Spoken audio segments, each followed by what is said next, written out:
Hey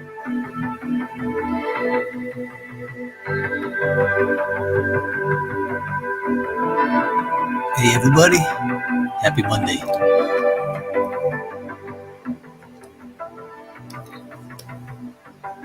Welcome to Drawstream 53. 53 weeks. So that's a year's worth.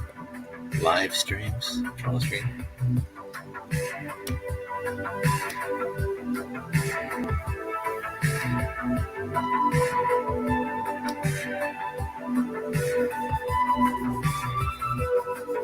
Let's see.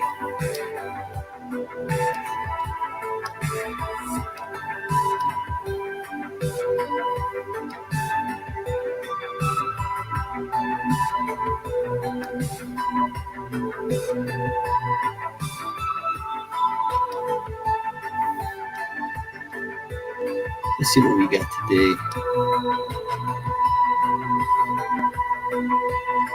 I'm going to actually continue with this illustration I had from last week. So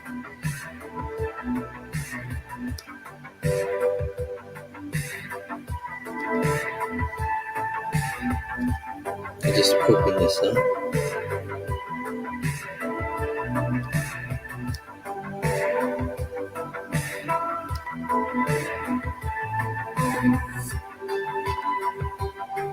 There we go. Hey Christina, how's it going? Gary Shipman, what's up? What's up? How's it going, Gary? Yeah, elbow cough. Jimmy, what does that mean? You mean you have a cold or something? You can't come on live stream? Will you be coughing like all the time? What is up, Gary? Good to see you. And Christina, let's see. I'm going to be finishing this up. So, at least the line art, right? And hopefully the music's not too loud, or is it loud enough? I don't know if you guys can hear it. I just don't want to make it too loud. Let me know.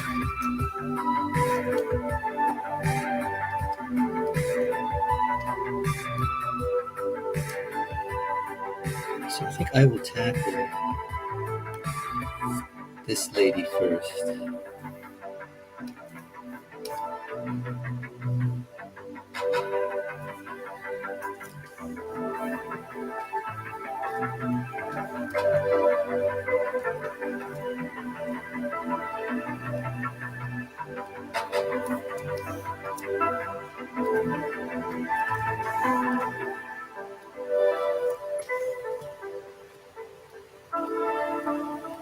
So hope everybody's doing great. Had a great week.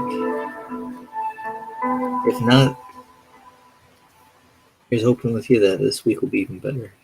And if it was a great week, then still stays true. Hopefully it'll be an even better week.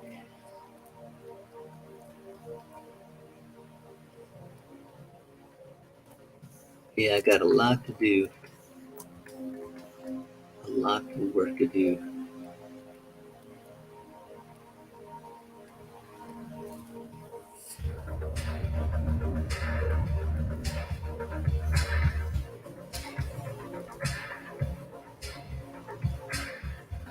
Finish up. I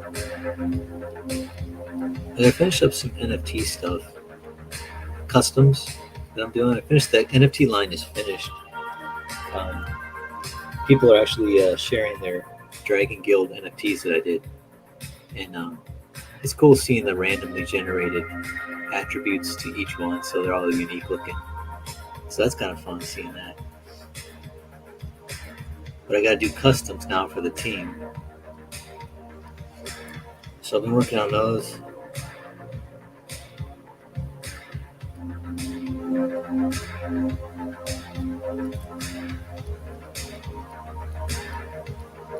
Then I gotta do my own custom too. So that'll be fun.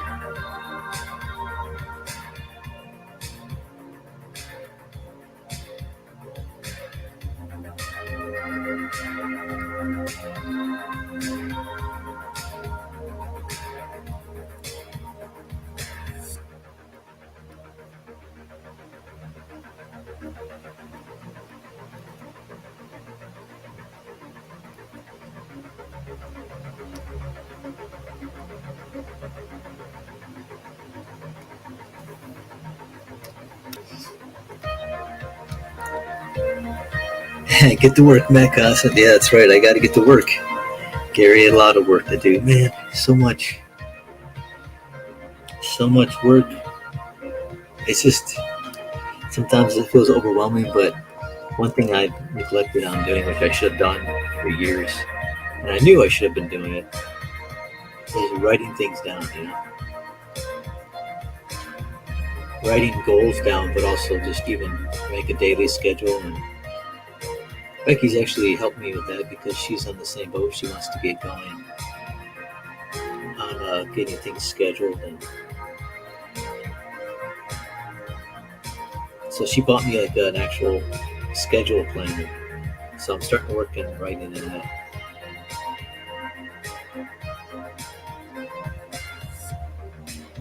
Because time doesn't sit still; it just keeps rolling on forward, no matter you're ready or not, no matter how finished you are or not. It just keeps going and trucking along. I don't know, maybe that's kind of the way I'm into sci-fi movies about time travel, I think, because time is one of the elements that I feel like I never have enough of.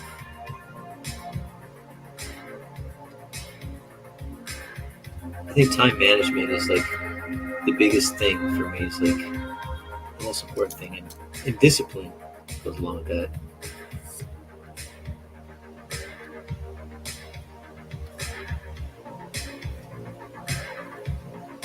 Like my focus on art is, of course you want to get better as an artist, but my focus for years now has just been trying to get faster. And of course getting better is always on there, but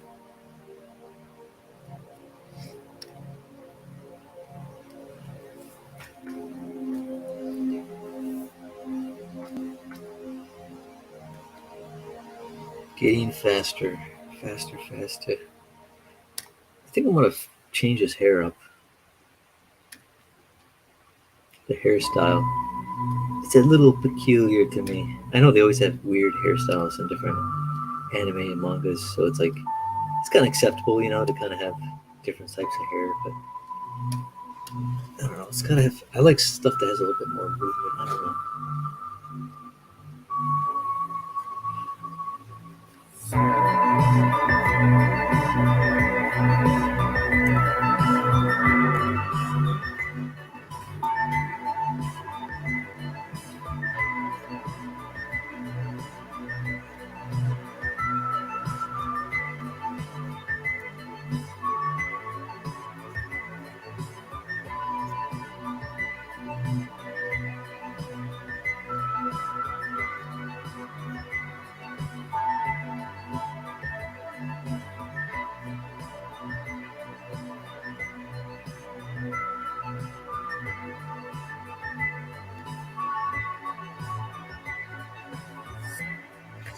That's a lot of movement.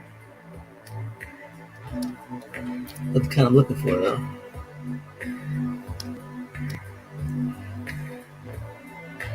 Look more like a bowel movement on that. I gotta make it a little bit more, let's see, flowy. Let's see, what can I do?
So any good movies lately? Anyone watch anything cool TV shows?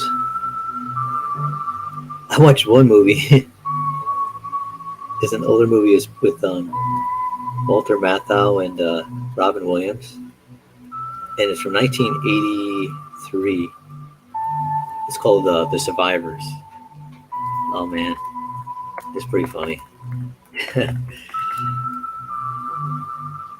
It's like basically the premise is these two guys kind of like down on their luck, and they get robbed. They're not. They don't even know each other, but they run into each other at a diner, and the diner gets robbed, and they're at the lowest point, where they've lost their jobs and all this stuff. Anyway,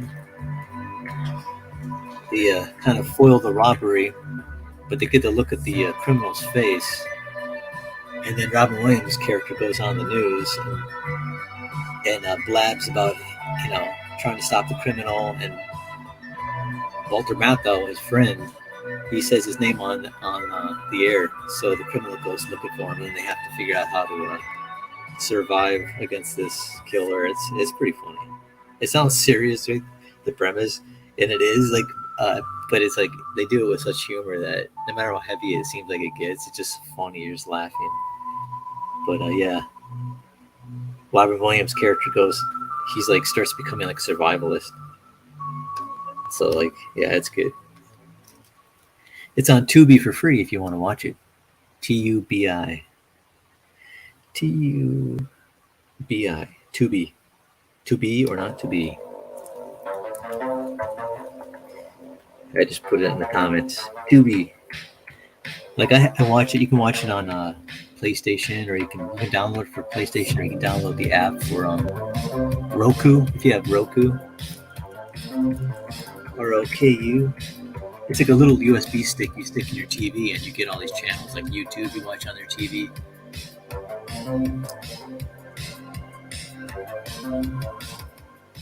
So like I said, hey, if the music's too loud, let me know. Or if you can't hear it, let me know as well, because I want to make sure it's not just dead silence, So if you guys can hear it, let me know. Oh, by the way, I'll just put this up there. Wait, where is it? There it is. Tubi is the name of the app. It's got tons of 80s, 90s, 70s movies, TV shows. I'm like talking like big movies too, and also as well as a lot of B movies, which I love. Roku, Gary, Roku is you buy the USB like hardware. It's just like a USB stick goes into your USB onto your, or HDMI USB onto your TV, and it's free though. You can download any apps like YouTube. You can download Tubi. You can download Crunchyroll. It's all just anything that's free. You can watch for free on there. So, but Roku, you just buy it. It's a flat fee. I don't know how much it costs because we got it for a gift. But there's no monthly subscription or anything. Yeah, see, Christina knows. Yeah, Roku, I recommend it if you like just watching like old movies like that. There's old TV shows. It has like Leave It to Beavers on there for free. You can watch every episode. I've been finding new shows being added to it, like old shows. I should say new old shows added to it. But I think it's kind of like what Netflix kind of started out being. You can actually get a paid version of Tubi, but so if you don't, there's commercials. You have to watch commercials with the shows, which even the movies, which is fine with me. I don't really care. It's free, right? And but you can get a paid version of Tubi. But Roku, you buy the hardware and you can watch it for free as long as the apps are free. Which is like YouTube app, Tubi. But man, yeah, I keep talking about Tubi to everybody because I've been watching like T.J. Hooker, the show with William Shatner, the cop show. I've been watching that, and we have Hunter on there with Fred Dreyer. Man, it's a good one. Just like cool old shows. The A-Team's on there for free. So like sometimes I'll even have it on if I'm drawing, and I can't watch it, but I just listen to it. But what am I doing? I'm just nitpicking now. I think that hair looks a little bit more lively. I kind of like it a little bit more. That bottom part though, I'm still kind of iffy on, so I'll keep it for now. I think I'll continue on.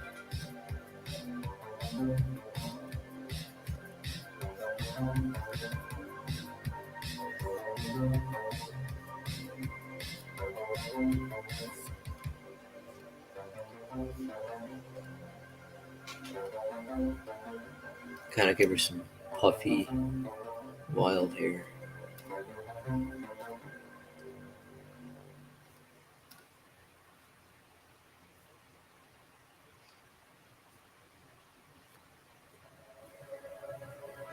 Okay, I think I kind of like that a little bit better.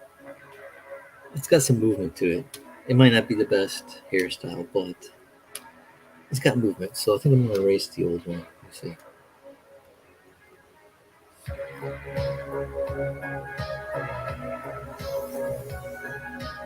That's the quickest way to erase that I know of.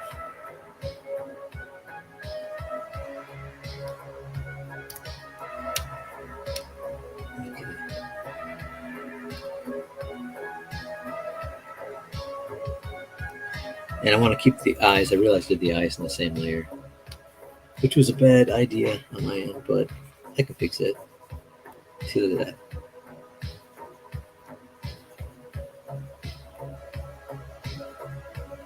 And you don't really need to zoom in close on like when you're drawing digitally. That's the thing, is like it's hard to not want to do that. It's just to zoom right in. But sometimes it's good to do it when you want to fix things up and you don't want it to be kind of going back and revisiting that and trying to fix it up again. Just kind of hit it once. So see, there we go. Got the lines. I'll just mark this eyes. This will be hair.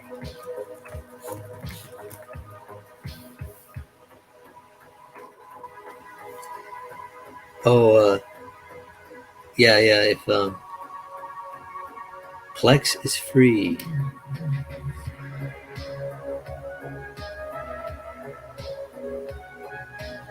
Plex is free, Jiminy Cricket says. I'll have to check that out. PLEX, Plex. What kind of shows are on that, Jiminy?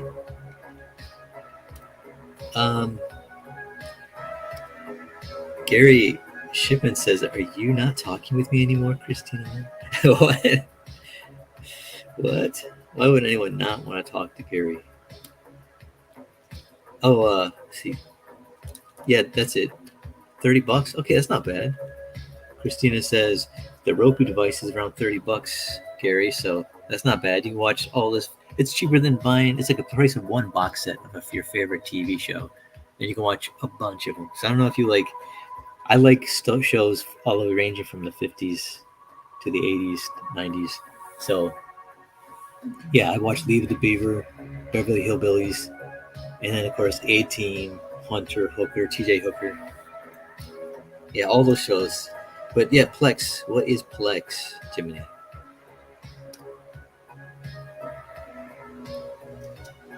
Oh, oh, Gary says he's just kidding, Christina. I said hello and you didn't say anything. Laugh out loud. She probably was looking for the price of the Roku and didn't get a chance to read it.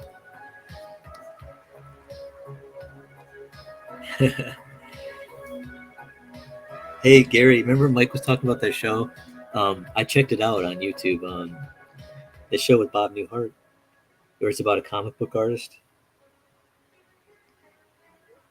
I'll see. Christina Lynn says, "Sorry, Gary, I was drawing." Hi. Yeah, you're probably both drawing right now. That's not bad. I do the same thing. I have I listen to different artists, or I should say listen. I watch different artists. I listen too, though.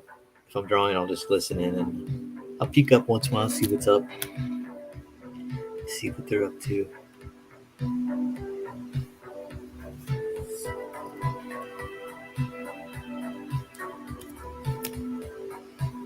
Okay, so we got the hair, we got the eyes, and I usually color code the layers.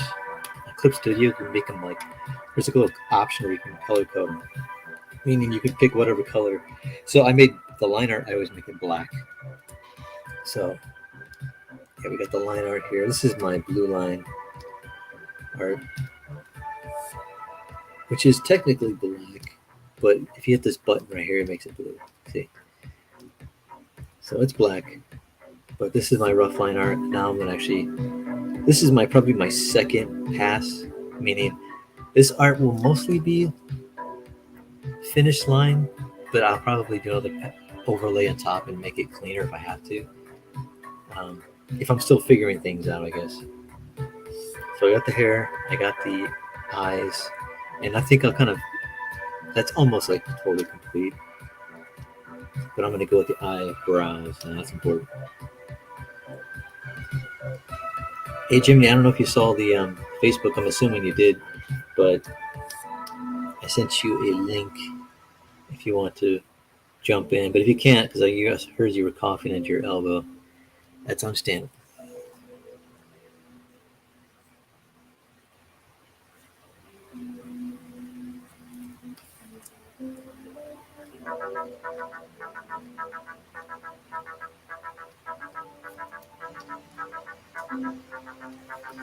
Okay, that was her eyebrows, eyes. Now I'm gonna make this blue, this color, so I can kind of tell where the blue line's gonna be. I'm gonna make a new layer on top of that. I'm gonna make this one the body or clothes. Let's say body.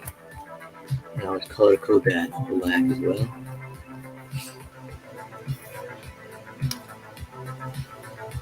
And let's see. Now she's basically. See, when I draw people, I don't think of them as being naked. I think of them being they got a bodysuit on, right? So I get the form down. It's like you're sculpting with clay, right? You get that form down. I remember drawing this, like the phase where you're just drawing the figure down like this, and this little kid watched me draw, and he's like, "Mommy, he's drawing naked ladies," and I'm like, "What?" And I'm like, "I'm just drawing the basic shape down." You little punk, trying to get me in trouble. And I think I'm gonna color code this line just so I can kind of. I don't have to blend in with the hair. Maybe I should make it. I'll make it this way. This is good. This is good. What kind of clothes should I give her? I kind of made this like a cyberpunk theme, so maybe I should think of something like that. Well, let's see. I'll start off with what I know. Cyberpunk, at least 80s theme. Give him some punker gloves. So I'll give her some like cool, like short gloves, you know, where you got the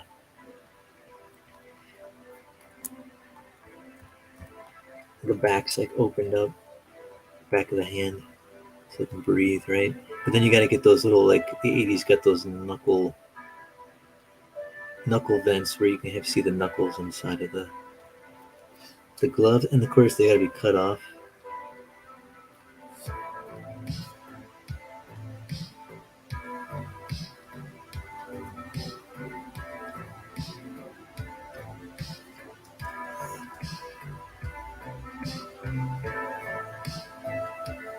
Speaking of cyberpunk, I don't know if you guys there's a game called Cyberpunk something. I can't remember the number. It's like 20 something, but I never played it.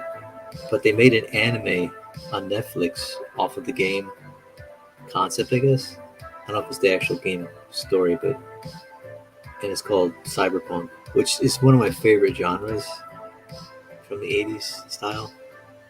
But anyway, I watched a little bit of it, and I'm like, I love the design and the animation and everything, but man, it's just so like the characters in it are just garbage. It's like even the main character, you just don't care if he lives or dies. It's like these people are just low lives. It's like, and I can see it's a dark, gritty world, but when you make it so that you don't even like the characters don't have a feeling of humanity to them, it's like I know they're supposed to be like cybernetically altered, a lot of them, but there's like nothing there. It's like, yeah, like one of the main character, especially, that's what kind of gets me. I don't know. I've only seen the first episode, but I kind of lost interest in it after seeing that. I was like, ugh, yeah.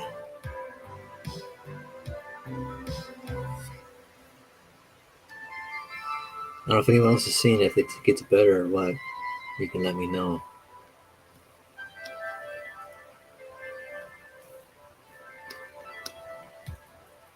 Yeah, Cyberpunk 2077.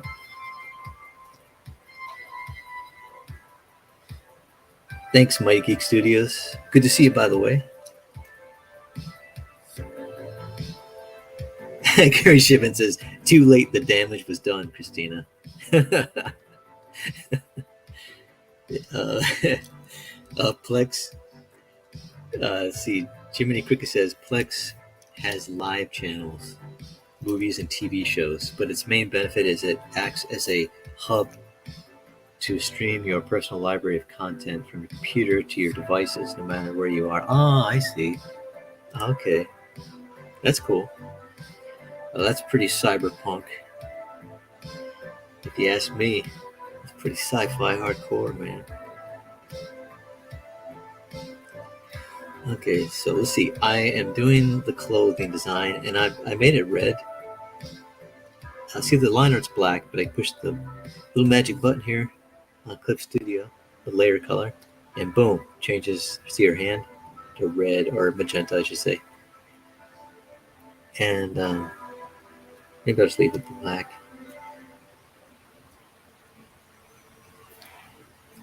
What should I give her for clothes? I love jackets.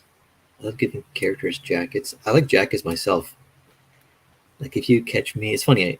Living in California, you just not there's not many occasions where you need a jacket, but when it gets like to be 60 in the 60s, that's when I whip out a jacket. And I like jackets, so I got a cool, like a nice leather one that Becky got me for Christmas. I think it was, and it's cool. It looks like it's like a European like leather. It looks like a motorcycle type jacket, but it's a light. It's like made for California, so it's like a lighter, thinner leather, black, beat up looking. I like it. It feels cyberpunk, you know. But I do like jackets, so let's see. What should we make for her? I think I'm gonna make her, since the guy's red in the background. I'm gonna make maybe her more purple. This layer. There we go. And that's just so I can make out from her hair and everything, and see how things change. You know, maybe I should make her hair purple and then the line art. I'm saying. There we go. And then I can make her body just black. Okay, there we go. So I want to make her wear a jacket, like a cool jacket. And they have a lot of them in that Cyberpunk 2077. Like I said, Cyberpunk, man. I always liked it in like the 80s manga to anime. They have a cool like cyberpunk feel, which is right up their alley. That's why they did the manga or anime, I should say.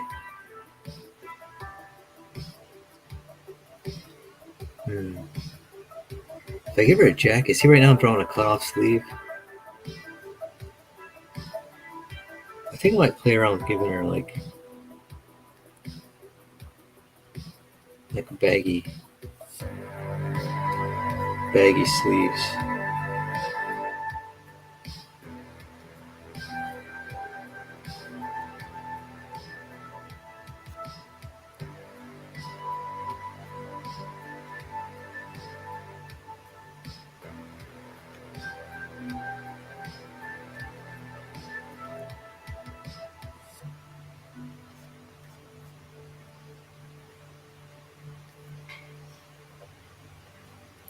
Maybe I can give her like, yeah, that's what I'm gonna do. I kind of want to show a little bit of the arm, so I think I'm gonna give her like maybe. Let's see, how should I do this?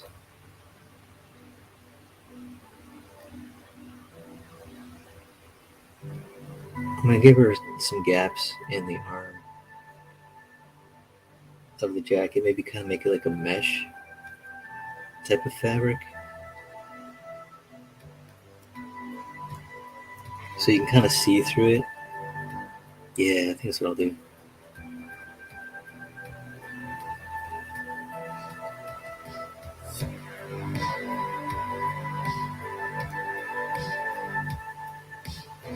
Then I think we'll kind of do in the front here.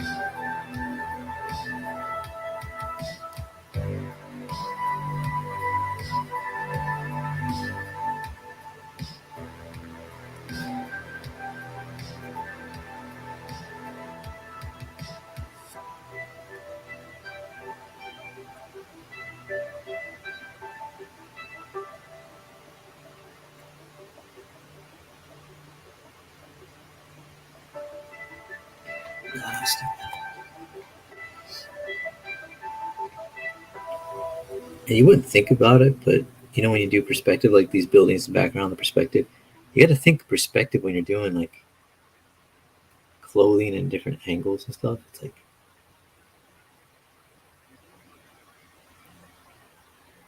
when I was younger, I didn't really do that, and even like now, I got to remind myself, you know, to think more about perspective when you're drawing clothes from different angles. Because I noticed like a lot of the different Japanese artists I like, they're really good at that. You know, they take their time on the clothing, like the faces and stuff. Yeah, they might be more simple. You got the big eyes and the nose like a dot or a line, but they put that work into the clothing and even the eyes.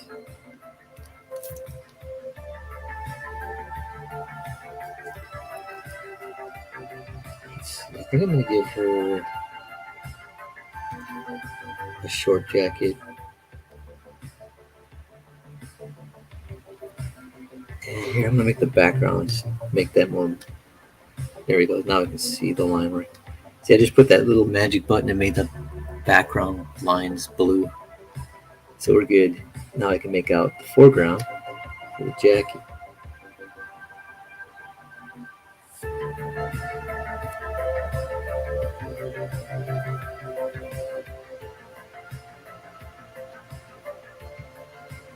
Let's see here.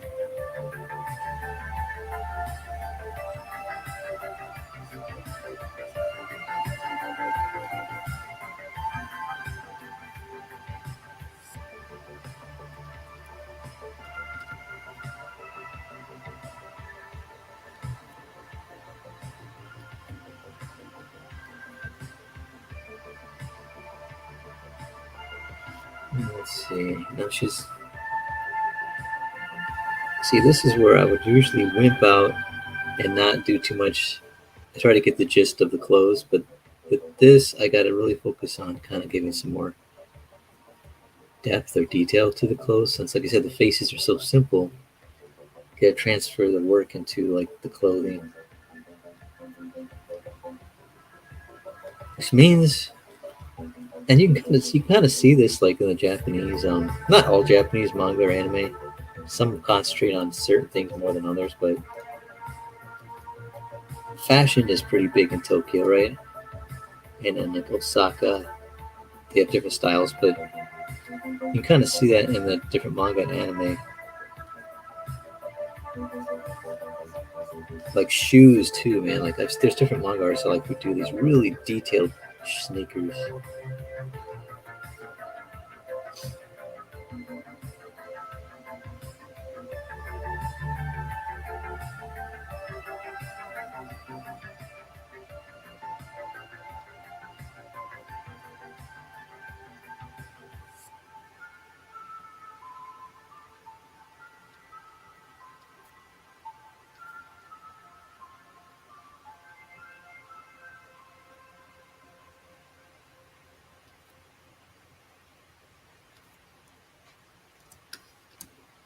I'm kind of like giving her like, it's like what could I put on the back of her pants?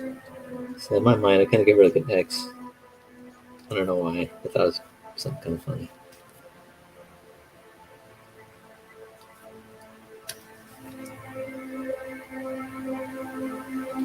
I think I'm off on this perspective of her pants too, so I gotta do a flip. I do a flip screen here with a mirror.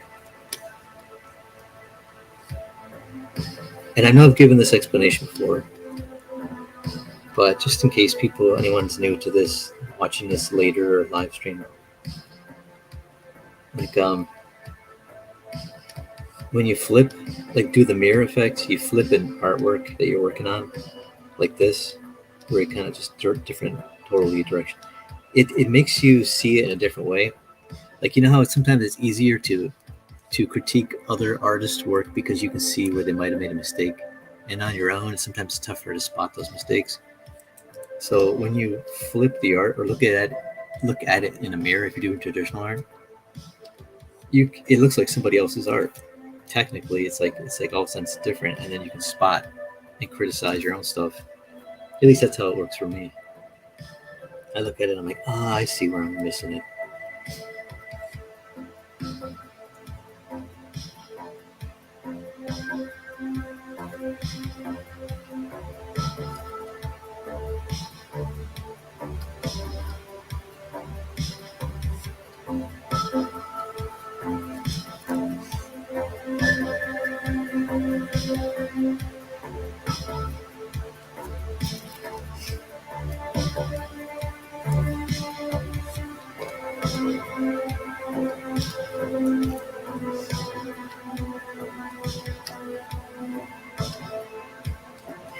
So I'm giving her a jacket.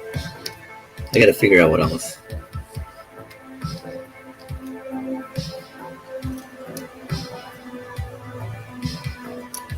Oh, I'm sorry. There you are.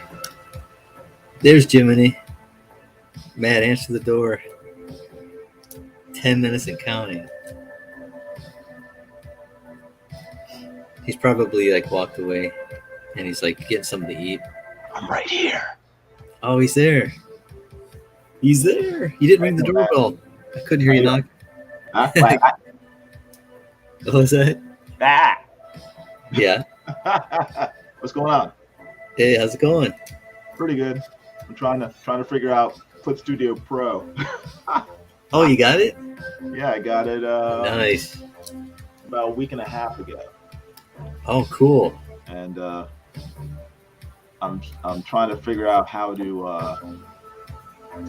flats, color flats right now. So. Oh yeah, the flats. Oh, I'm telling you, the flats I love in this. They're a lot easier. That's what they say. It's one of the things you gotta figure out the button. I watched YouTube to figure it out because I was like, how do you do this? But of course you use the paint bucket, right? But then the subtool has all these options you could pick. Right. I ended up downloading I guess another sub tool that makes a large part of it easier. You're able to just do a lasso around the artwork, and then it instantly fills it in with a flat color. Oh, okay. But then from that point, separating each section into a different color. That is what I'm trying to figure out the most effective way to do it. So. What I do is, like, say for instance, like the line art. Yeah. Like, see, I don't know if you can see on mine. Yeah. I have I go to refer other layers on the paint bucket, and then when I just pick a color, as long as it's pretty closed off, you can just paint bucket, right? But don't paint bucket on the actual lines. Yeah, paint on bucket, the color layer. Yeah. And it goes like right up to the line, but see how, here, let me use a different color. As a gap, yeah. Let's see, like this. Yeah. See how, there's a gap, you just hit that again. You can fill it in pretty good. Yeah. But watch, if I get rid of the line art, you see how it didn't go, it kind of like goes really up to the line. So even if you zoom in, look, it's like right up to the line. Well, yeah, but it's actually underneath the line. If you zoom in and then take away the line art. Yeah, it's a little bit. See, yeah, it is. It's underneath it. Yeah. Yeah, and not perfect, but it doesn't really need to be, since you don't want to see behind the line work anyway. But then what you do is, if there's little tiny gaps, you go to the paint fill area where it looks like a brush, right? And you just that's what I've been doing. Yeah. So and I've been doing that, and there's also another one where where you see this setting that says the lighthouse. Yeah, set a reference layer. Yes. And I haven't really used. I used it once and it did it, but then I've been doing this method and it's been working for me. So I just never really fully. I should probably look into it more. Yeah, I've been using the reference layer option. Yeah. That's the one I've been using. So and it's worked. It works pretty much the same way that you just showed. Yeah. It's just that I guess in my mind's eye, I want it to be faster. Yeah. So I'm trying to figure out, and I've watched probably 7 different videos. I'm sort of compiling all of them together, trying to find out one method where I can do the flats in 2 minutes. The main thing you got to be careful too is Yeah. see, for instance, see how I have the blue lines. You can see, Yes. like if I want to just fill in this, it'll go up to the blue line. See, instead of Well, want that's the why cover. that's why you set the reference layer. Use the lighthouse. Yeah. You set Yeah. your actual inks as reference layer, so it won't start clicking on Yeah, the blue yeah. lines. Yeah, see, that's the thing. See, I've been doing it the harder way, which I just basically eyeball it off and then I hit it, right? But Yeah. that's the better way. Set it as a reference layer to your line art that you want to Yeah. paint bucket. But make sure you're on a different layer. But yeah, I mean, it's actually faster because you know what I used to do when I used to do it in Photoshop? Yeah. I used to just lasso everything by hand. Oh yeah, of course. Yeah, that's how you do it. Everything. Yeah. But it's the trick that I don't know if you have done in Photoshop, and I start doing it here is like, for instance, if I do this whole hand, Mm-hmm. if I like paint bucket this hand here, Right. and I want to separate like obviously the fingers, I want to be skin tone. Right. So what I would do is I would You're make talking about in Photoshop? in Photoshop and here I do it Okay. also in this one, but Yeah. I lock the layer. If you see, but it has a lock button. Yeah. And then what I do is I just lasso off the fingers like this. You don't have to do that. I just do this. You know, but you don't have to because it's already paint bucket protected, right? I mean, the lines, the reference layer is protected, so you can just be like this, right? Right. Yeah. In Clip Studio, you don't have to lasso pretty much anything. You get because as long as you set the reference layer as your ink layer, as long as you set your ink layer as your reference layer, then it'll automatically just stop at the lines where the fingers meet the glove. Yeah. You don't have to lasso. But sometimes you lasso. So see how sometimes it goes outside of that color. Well, yeah, you have to set your what are your settings? Move down a little so our heads aren't covering up the information on the left. Oh, here, let me see. Let me get the drawstream banner. Here we go. Yeah, it should. I'm looking for the in the tool property. If you go to your paint buckets, your fill tool. Yeah, paint bucket. Here we go. Yeah, your closed gap is too high. That needs to be down to 1. 1? Yeah, 1 square. Okay, that's why it keeps on going outside the line. It'll fill the. Let's see. See, I'm gonna go undo. Oh, I see. Okay, it's already. Okay, yeah. It should Let's close see. the. No, see. Okay. That's why I have it so high because that way, watch. I don't know why it's going out. It only does it a little bit. It shouldn't do it at all. I mean, that gap is small. Yeah. For me, I'm like, to me, it's good enough where I just usually just do this type of thing and then, Matt, I'm good. Go back to the fill and click the arrow next to that 5th square. Click it. Move that up to like 100. Or maybe not 100. Move it up to 50.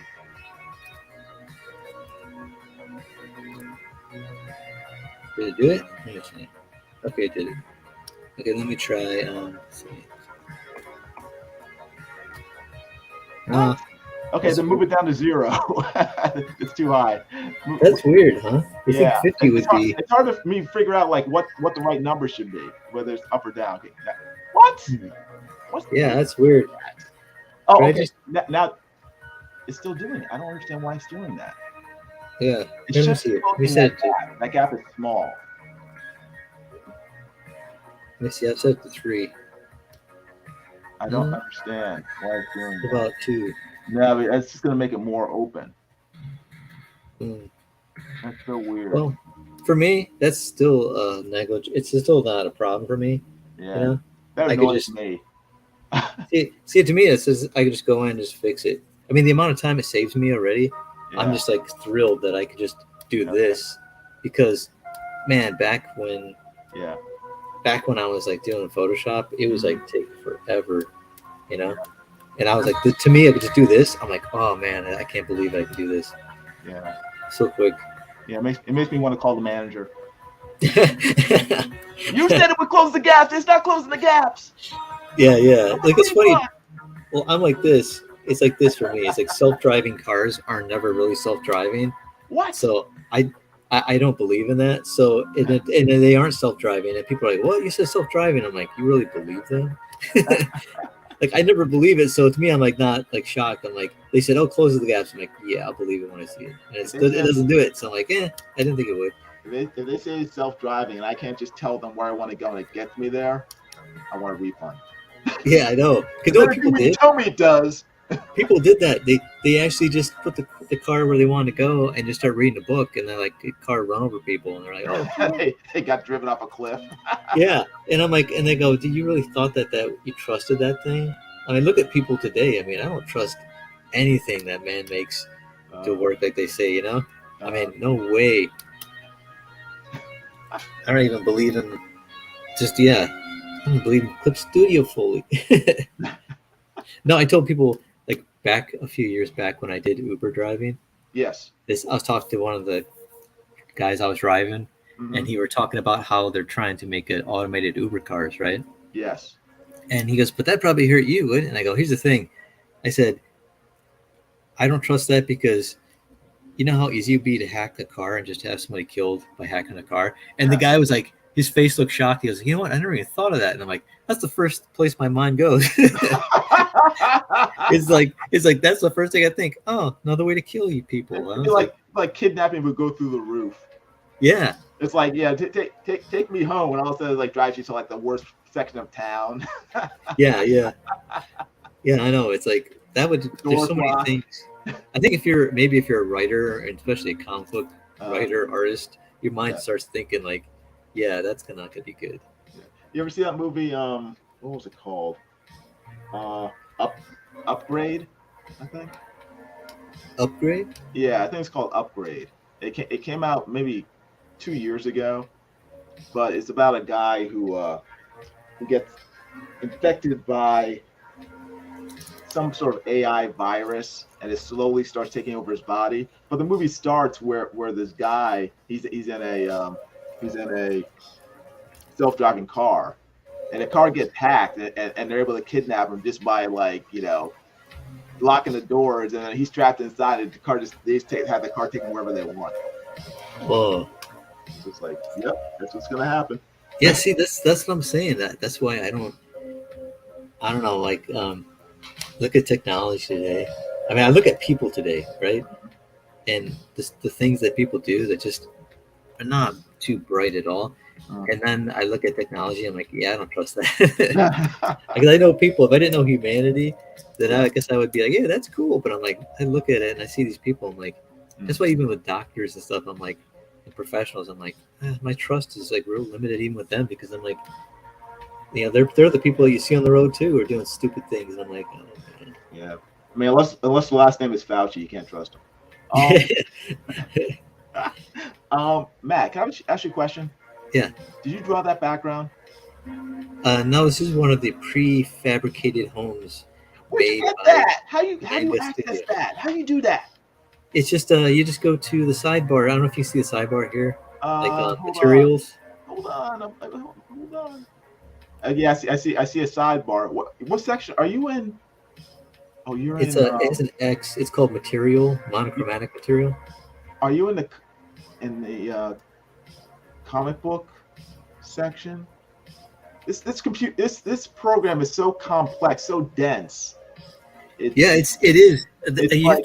Everybody has it laid out differently. Yeah, you can lay it out differently. So I look at different artists, and theirs is totally different looking than mine because they lay it out. Like some people get rid of all of these options and just have an open screen with one, like a layer palette. That's it. So they have nothing else, and then they have hotkeys that they just hit, and they know exactly what they want, so they don't have to go through options. Okay, They have it preset. But yeah, if you go to what's it called? I don't even know what it's called. That's the only thing. I don't know how to find that out. Display palette. But yeah, it's one of these. It has the files on it. Mine's Okay. on the side. I don't know what, but once you go, it's called material monochromatic material Uh-huh. patterns, and you can scroll through these, and you can download stuff. But it comes with, Really? like, if I scroll down here, look at all these textures and If, dot matrix patterns. if only half of these materials weren't in Japanese, I'd be able to understand what's going on. I'm scrolling through these and I'm looking at it's like all this text is in Japanese. How am I supposed to know what I'm grabbing? See, mine's in English. It is? Yeah, You're lucky. it just says school. Like, for instance, this says school building. Okay, I'm scrolling. Wait. Okay, I guess I don't. I guess I have to download these because mine stops at like different patterns, like zipatone patterns. Yeah. So you downloaded these, I guess. This one I didn't. It comes with it. You do have to kind of like, it says download. It shows a picture of a cloud. I just did it right now.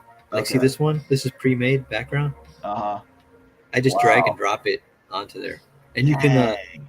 see the cool thing is you can resize it. Like, That's cheating. see, I can zoom in. Look at that. See, I can zoom in on the panel if I want to make it. Or if I want to make it so it's the top. And the cool thing is you can just draw on top of this thing, and, Right. and I draw a kid on the roof looking down, or About to jump. Yeah, gotcha. or superhero crash into the side of the building. You know, Splattery. something. Yeah. So that's what I'm saying. It's like this. It frees up a lot of time because if I don't like the school building, I could just use it as a frame and just draw on top of it, right? Yeah. I can make just a new layer and just start. And just add your own stuff. Make it into a different building. Yeah, I could say. You see, I want to make it. I want to make it bigger, so I'll just like extend it all the way to out. Yeah. Yeah, and boom. Yeah, I got myself a higher building. Look at Matt using perspective. And I still have to learn how to use the perspective tool. Oh. But I use right now. This is just the straight lines. It's called the. I don't know what it's called, but if you go to subtool, look, it's got curved, polyline, continuous curve, and then of course you got your ellipses you can add, and look, you can shape them. And then if you want the perfect circle, you just hold down Shift, and it's no matter what size you make, it's perfect circle.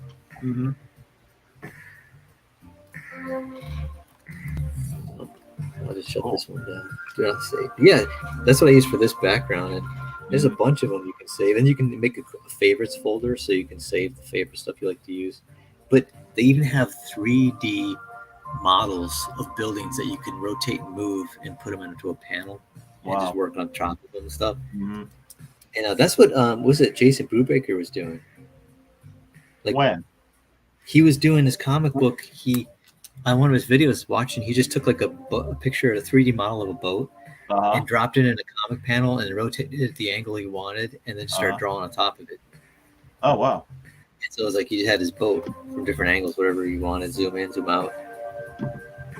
And I was like, what is he doing? That's before I started using Clip. I didn't know what he was doing. I was like, that's Clip. Yeah. No, so it's a cool program. So I'm looking forward to learning more about how to use it. So yeah, when you start learning, there's so much to learn, but once you learn certain basic elements of it, you'll just be cruising along, just like, oh, this is great. Yeah.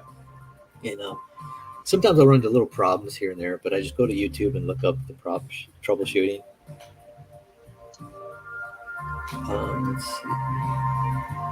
Now, I'm not a big fashionista, so I'm trying to figure out what kind of like designs I can do on these clothes. Give her a muffin top. Huh? Give her a muffin top. Muffin top? Yeah. Oh, I know what you're talking about. The stomach. Like Matthew Weldon. I give her a little bit of, I like to put the pelvic tilt in there. Yeah. And then give her, some shape. Looks good. Like a little muffin top like that. Right? Yep. Yeah. Hey, some characters have them. Not that much. So just give her one not as far as Matthew Weldon would go. like that. You're pregnant. A little pregnant. That's the give her the American diet. Oh no. Okay, forget what I said. Never mind. Just do what you do. Don't ignore. Ignore what I'm saying. You're ruining it.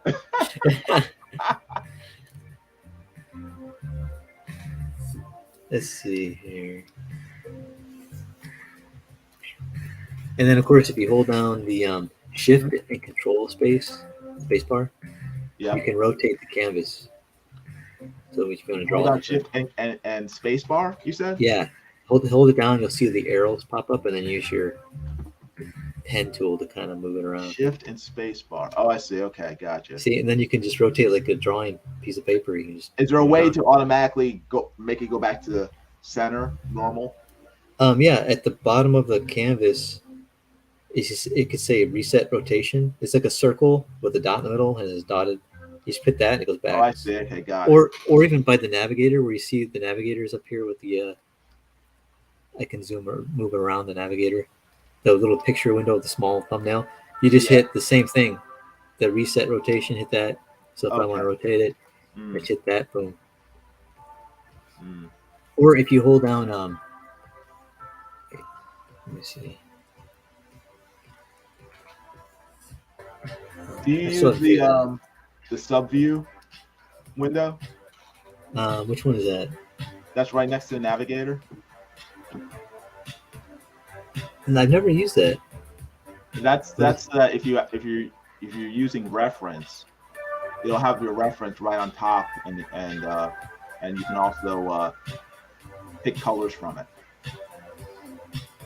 Oh, really? Yeah. Like if you're drawing, like if that's a particular character that you're drawing on your screen, say that was I don't know, Chitara from Thundercats, and you didn't know what she looked like exactly, you'd use that sub view window next to your navigator.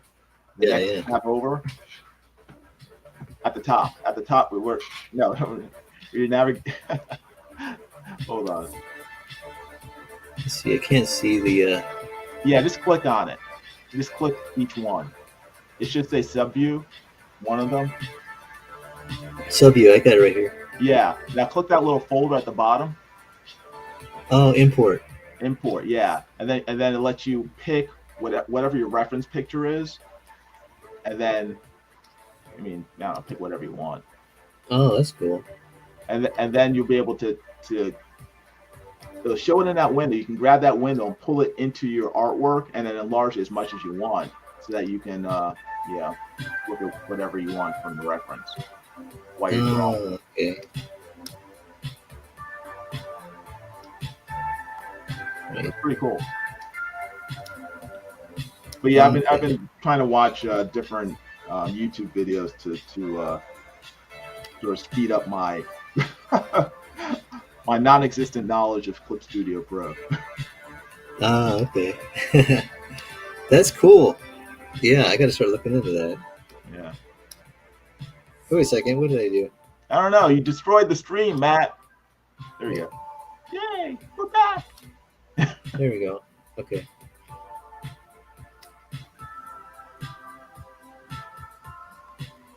So yeah, see, if you hold down the shift space, you can, and then if you hold down control on the space bar, you can zoom in. If you just click it. See? Oh, okay, that's how you do it. I was just hitting command plus and minus. Yeah, you can do that too. And also, I use this lever on the side where you can zoom in and out. Wait! What lever? Hold on. It's in the navigator window.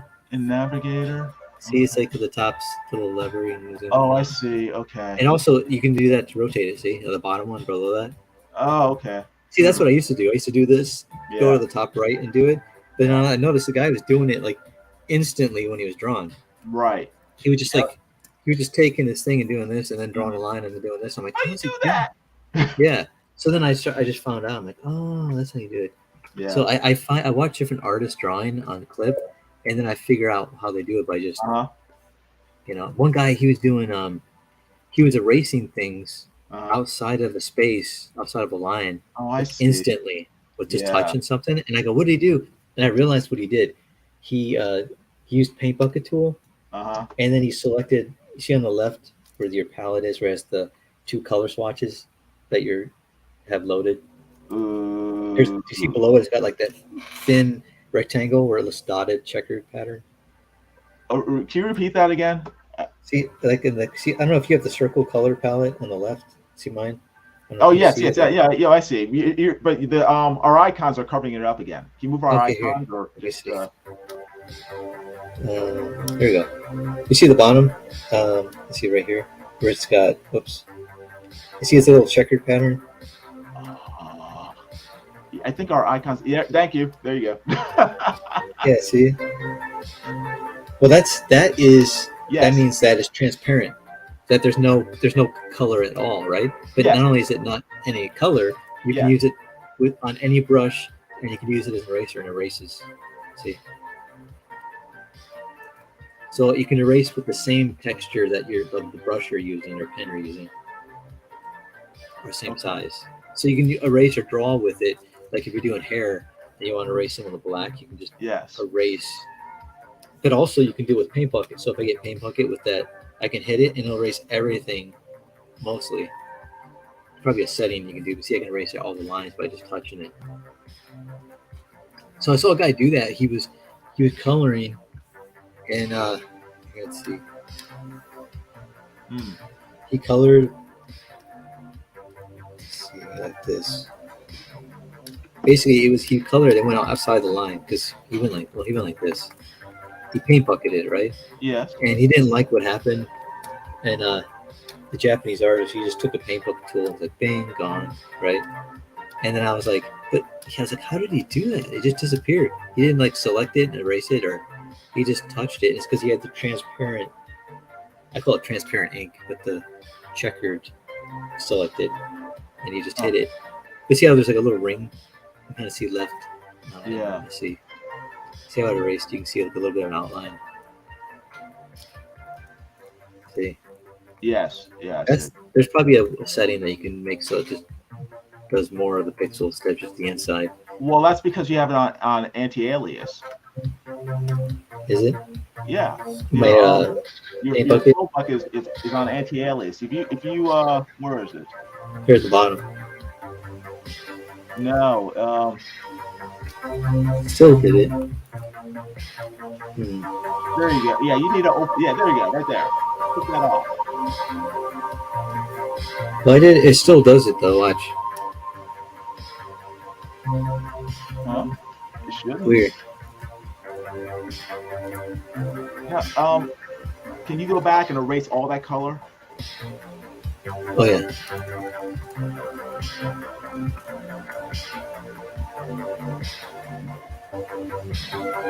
And then, oh wait.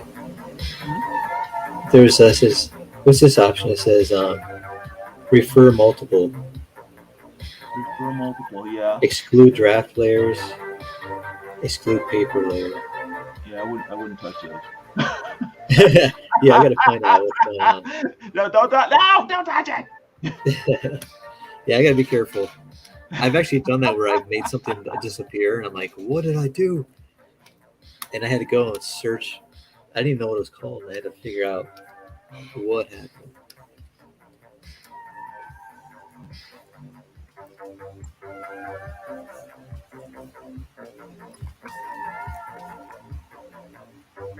Oops, wrong layer.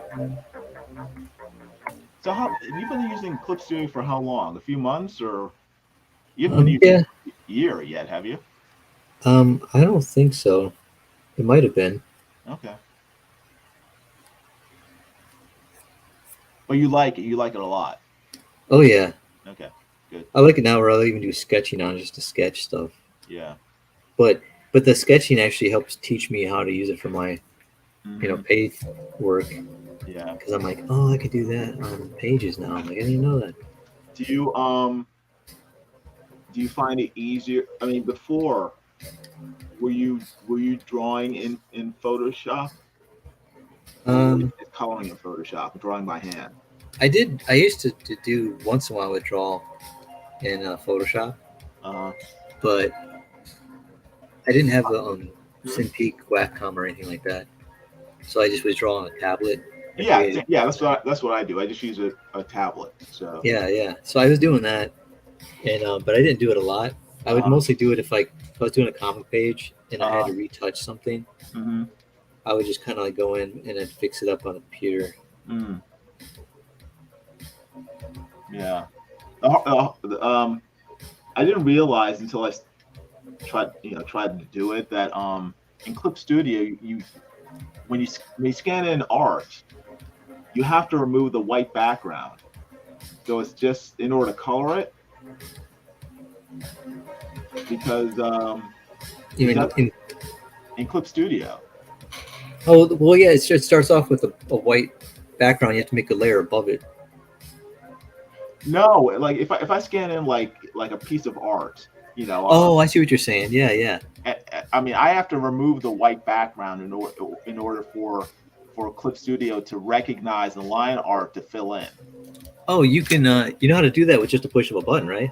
Yeah, no, I found out how to do it, but it took me a while because I had to keep watching videos, and I finally found one that told me what to do, and I was just like, what? Why? You just go to was it convert brightness to opacity on the edit tool. It just sees you go to edit, and then it says convert brightness to opacity. You hit that, and it automatically separates the line art from the white. Well, there's a button. If you go to effect on the right hand side. Effect. Yeah. Right there in the middle of your right hand panel. Oh yeah, effect. Yeah. And let's see, where is it?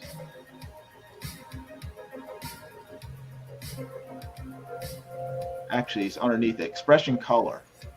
Yeah, expression color underneath it. Yeah.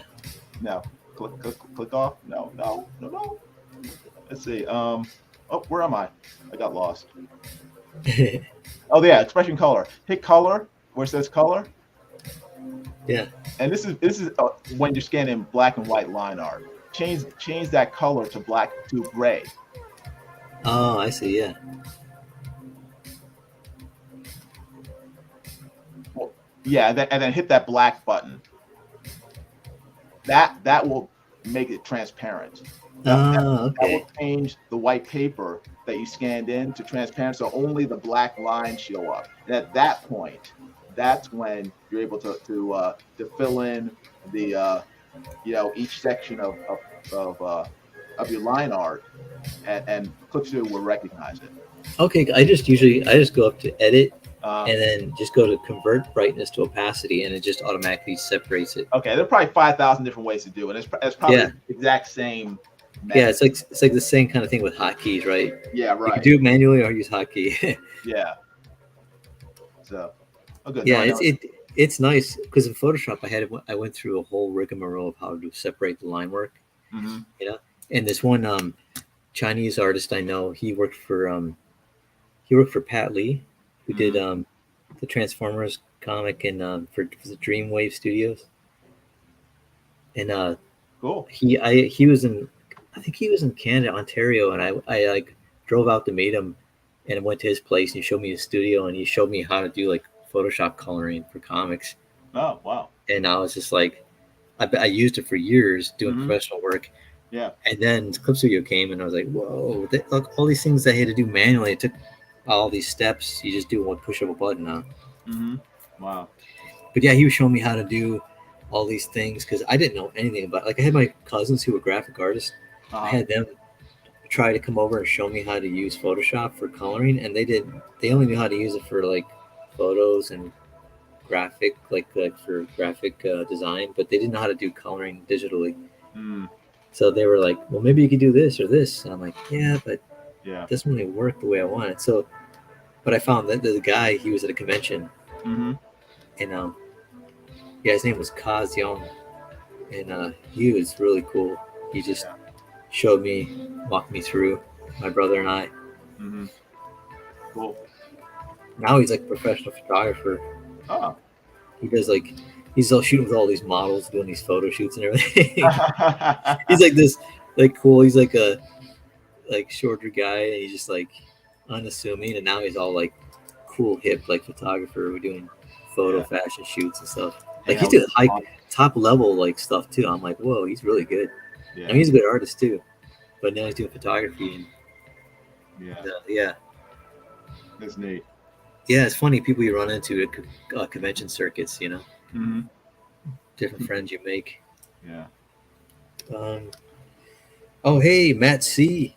Merci. How's it going, Matt? I know that voice. This guy's working for NASA, right? Yep. Don't I worry, remember man. being Mr. Traditional. I'm still Mr. Traditional. I'm just using I'm just trying to learn Clip Studio Paint because everyone's using it, and I'm still just only going to use it mainly to color my art. I'm not giving up traditional drawing. Yeah, yeah. Traditional's the best. Traditional's always like my favorite. Yeah, but like for me now Yeah. that like it's like digital, I got to tell you, man, so many artists going digital, but I'm surprised. I probably won't be surprised when about like 99% of Japanese manga artists are all digital because they're always about speed, right? Right. Like, you Yes. can't get any faster than just Yeah. digital everything. Yeah. It's And much. Yeah. I can easily see how it's much faster to do this stuff digitally. So there's pros and cons to that though because that means there's actually going to be less. there's no original art. Well, yeah, but there's no also need for assistance. Like a lot of manga artists, they start Oh off as an right. assistant to a Yeah. professional doing like grits tones or like backgrounds and stuff like They'll that. still they'll still need assistance because no matter how fast you get with Clip Studio, I mean, you're always going to need people to do these backgrounds, and you can't keep using the same models over and over again. Yeah. You know? Oh, one guy that I like, he does digital. Yeah. He did a comic called "I'm a Hero." Yeah. It's about zombie apocalypse, basically. Uh-huh. His take on it, and he uses photo references for all the backgrounds. It's like photos, Oh yeah, cool. like the actual photos that he just puts his characters in. Yeah. And he does the same thing with himself. Like the main character looks like him, so he takes a photo of his face and draws on top of it. Cool. It's like Dave Stevens in A Rocketeer. Yeah, yeah. I think a lot of artists do that. 'Cause, I mean, hey, you're the most ready and available person to model Exactly. for your character. Yeah. I mean, I do the same thing for my characters when I'm posing. Mm-hmm. Like I'll pose, take a photo if it's a really crazy pose or angle, and I'll start drawing. Is that why your characters are so muscular? Yeah, I try to tone it down for them though. I don't You don't want it to look too unbelievable. You have to tone it yeah, down. yeah. I mean, they look too much like me. People are like, they can't really look that way. It's unattainable. No one can get that big. Little do they know. I wish. No, it's like, see, it's funny. It's like, no, Christina, don't leave. oh, she got to go. No. See you, Christina. Thanks for stopping by. Bye, Christina. Always good to see you or hear from you. Yeah. Take it easy. But yeah, I use my I try to use people I know for models, but they're always like, "Oh no, I'm busy. I'm doing something." I'm like, just quick, just hold this fake gun and just One time I had my brother. I had him doing this pose where he had to get on two chairs and put his small of his back on one chair and his feet on the other and like hang above the ground. So his trench coat could hang, and then he had two guns in his hand, and then he had a Nerf dart in his mouth for a cigar. And he's like trying to hold this pose. I'm like, wait, just do that, hold that. And he's like, I'm trying to hold this. Come on. And I'm like, okay, there you go, I got it. And, yeah, perfect. Some crazy poses sometimes. Mm-hmm. But man, with cell phones now, like I just use a regular camera, like digital camera. But the cell phones, you can put them anywhere. Just do a timer and just take pictures of yourself. You can. Yeah, there's like the cameras have timers on them, so you like a 10-second delay. So you just set it up, put 10 seconds, and then you get into your pose and just count down, and then take the picture. So that's the way I do it. I haven't done it in a while though, actually, because I haven't had time. That I've just been drawing. Mm-hmm. Yeah. But if I even see a cool photo, I might use that for reference. Mm-hmm. Cool. Okay, what should I do now? I got the jacket, got the pants. She's clothed now. She's no longer naked. So give her a knife. Give her a knife? Yeah. Oh yeah, I got to draw another hand on her. So like here, let's see. Let's see. This arm's down here.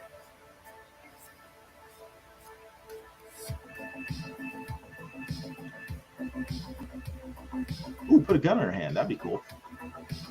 Yeah, I could do that. Like she's aiming a gun underneath her right arm. Yeah, yeah.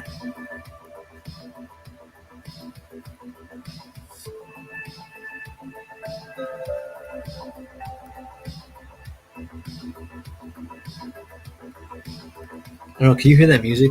Yeah. Okay, I didn't know if you guys could hear it. Yeah, we can hear it. I don't want it to be too loud. It's not. Okay, I turned it up a little bit. Is that too loud?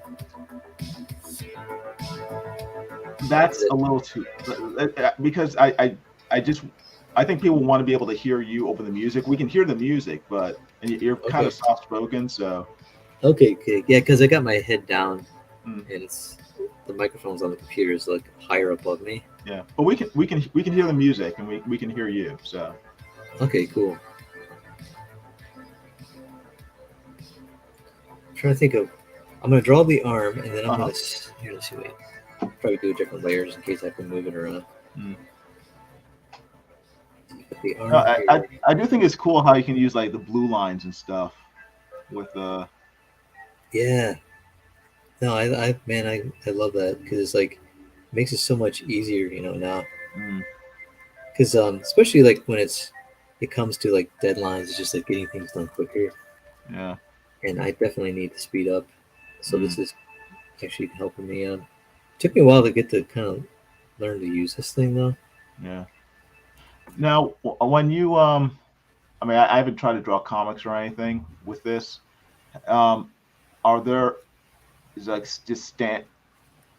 when you open up a new document, is a new document just set as a standard like 10 by 15 comic book page, or do you have to type that out? Or oh yeah, you can. I think there's to give you like sizes that are pre-dimensioned, but but they have them like I'm not good at it, but like if you say yeah, see here's an option. The top has like illustration, web comic, so you can have web comic format, and this one's kind of like pre-made, I think, comics stuff. But then I have this one with the gear on it. I think you can set it to exactly what you want. Okay, gotcha.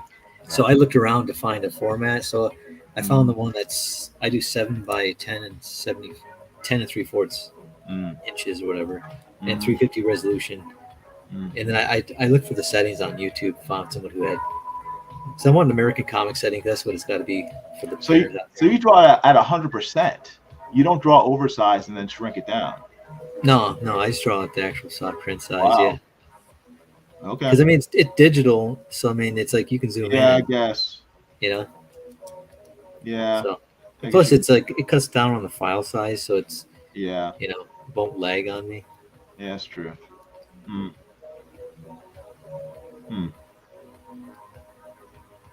Interesting. Yeah, so like it's funny when I did comic books on original. I mean traditional. Yeah. I was doing. I tried different sizes out to see which one would be faster for me. So I started doing like comic pages at actual print size on copy paper. Yeah. And small. I thought, hey, this will help me go faster. It actually took me longer. I was like, oh my gosh, because it was like you had to be, if you were off by a micro centimeter, it was like a big mistake. Yeah. But if you were drawing large, you could be off by an inch, and it doesn't really show up. You shrink it down, and So I was like, this is actually harder drawing small. Yeah, and you blow your eyes out trying to, if you're drawing on physical media like 100% instead of say 150%. Yeah, you're gonna ruin your eyes trying to see that small. Yeah, you're trying to draw details and everything. So. Yeah, it's true. I mean, as it goes right now, I'm probably sitting too close. I look at my tablet. I have to kind of sit and I look at it kind of. Yeah. I have it on an art desk, my tablet. So I used to be sitting at the counter table, but now I'm sitting at an art desk, so everything's slanted. Yeah, so I have the computer like as a light table that holds my computer from sliding down the desk, and then I use a eraser. I taped it to my art table. I taped an eraser that holds my tablet from sliding down. And it works. Yeah. It doesn't look fancy looking, but it works. And let's see. This has become my rough layer. Oh man, I started. I don't play a lot of games, but Yeah. I'll play once in a while, like Fortnite. Yeah. Because I used to play what's it called, Call of Duty a lot, Oh, okay. Yeah. and I used to play it a lot. I couldn't play it. It was too realistic. Oh, that's why I liked it. I liked like the response I was time. getting PTSD playing it. See, I was developing tactics and techniques playing that game, like fighting techniques. Yeah. And I thought I was developing new techniques. I'm like, oh, I do this, and tactics. And then I was watching a documentary on Navy SEALs, and they're doing the same type of tactics, like of entering a room. I'm like, that's what I do in Call of Duty. But I did it because I thought it made sense, right? Navy SEAL. Yeah, because I was like, this totally makes sense strategically not to get shot. So I did it a certain way, and I'm like, that's what they do. I'm like, whoa. So it's like, it really worked. It worked for me too. I would take people out in seconds. Oh man. I would like enter a door before I used to run into a room and get shot and killed because I'm gonna be inside the room.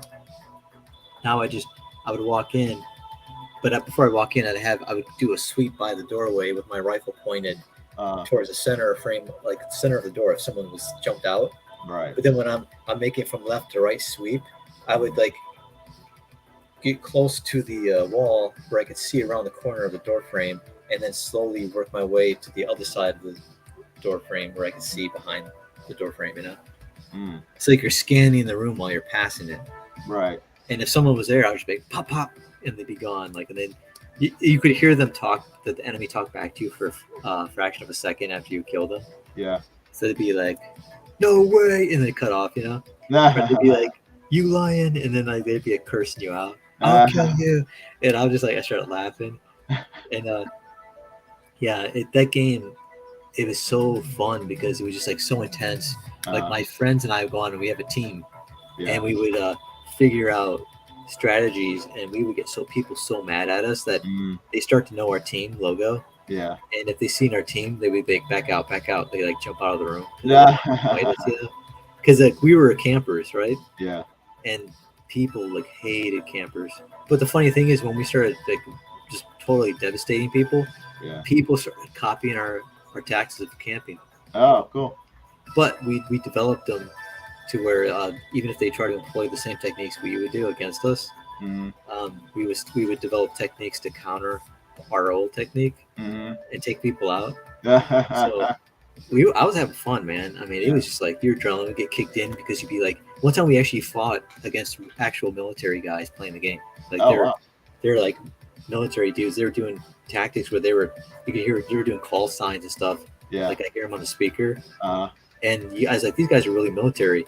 And like we beat them though because we were doing unorthodox stuff. Like I'd walk out in the middle of the whole battle and lay on the ground right in the open where everyone could see me, but they wouldn't see me because they wouldn't be looking for me. And I would just be sniping people right in the middle, like in the open with no protection. And I'm sniping people, bam, bam, and or I'd lay down in the middle of the hallway and just point my gun at the door. They run in and go, boom, bomb away. And then, but the thing is I would learn techniques of like basically how human beings think, right? Yes. Like creatures of habit. There were people who were emotional and they would get mad and I go, okay, this guy, since I killed him and I'm camping in this room, he's going to probably come in through the other door, try to flank me. And then, so I'd move my position and he would come in and try to flank me, but I'd be already in this other room and just shoot him from behind. And then okay, now he's ticked. So now he's going to start lobbing hand grenades through the open window. So I'd move to a different part and he would lob hand grenades in the window. Like, I knew what he's going to do because like these people, they hold grudges, they're like, that's it, you're dead. And they got so mad. This guy came running kamikaze with guns blazing. Like, one guy came with a grenade launcher, like a bazooka, to blow himself up with us. He was so mad. And it was the best. Then my friends would be outside the room sniping people who would be rushing our room. Wow. And oh man, it was good times, man. We played that for years. Our squad got broken up. But it was fun. But this Fortnite, it's a different type of game, but I'm learning how to play it. And anyway, I said all that to say this. I'm watching this guy on YouTube. He's like he was on Twitter, but he does a YouTube channel, and he's called Dr. Disrespect. Uh-huh. And he's got like a mullet with these like Ray-Ban like ski glasses on, sunglasses, and a big mustache. Uh-huh.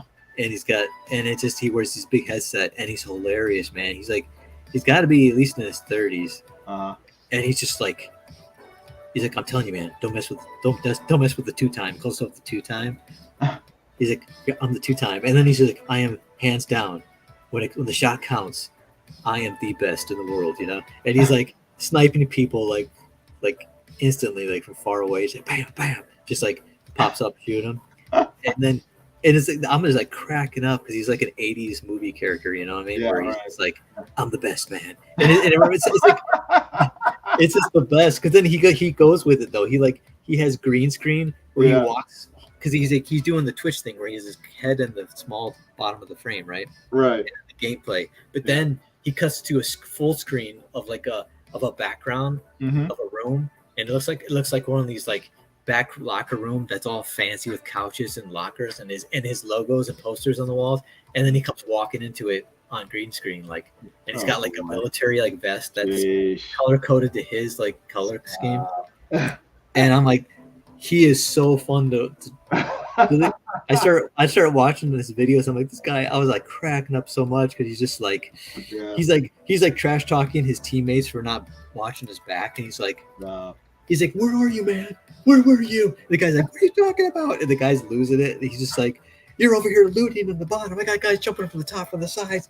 And the guy's like, oh, I'm over here doing it. And I'm like, I'm just crying, laughing. It's so funny, man. It's like, it's just because it's like there's grown guys, and he's just like, and I could just see him take it. And he plays Fortnite once in a while.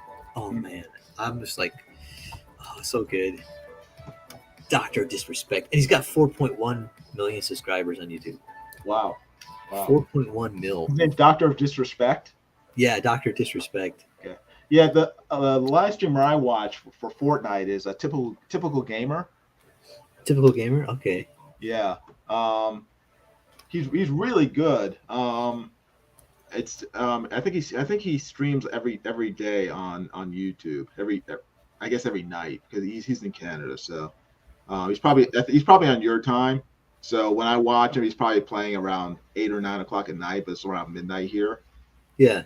But really entertaining, really fun. But he tends to jump around between video games.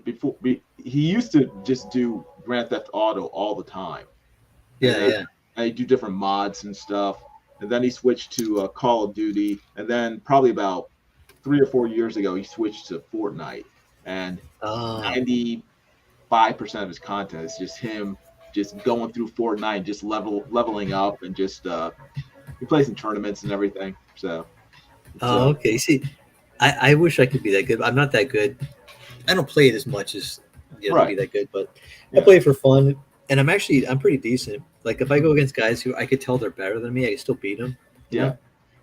They're better than me, but I use strategies they're not used to.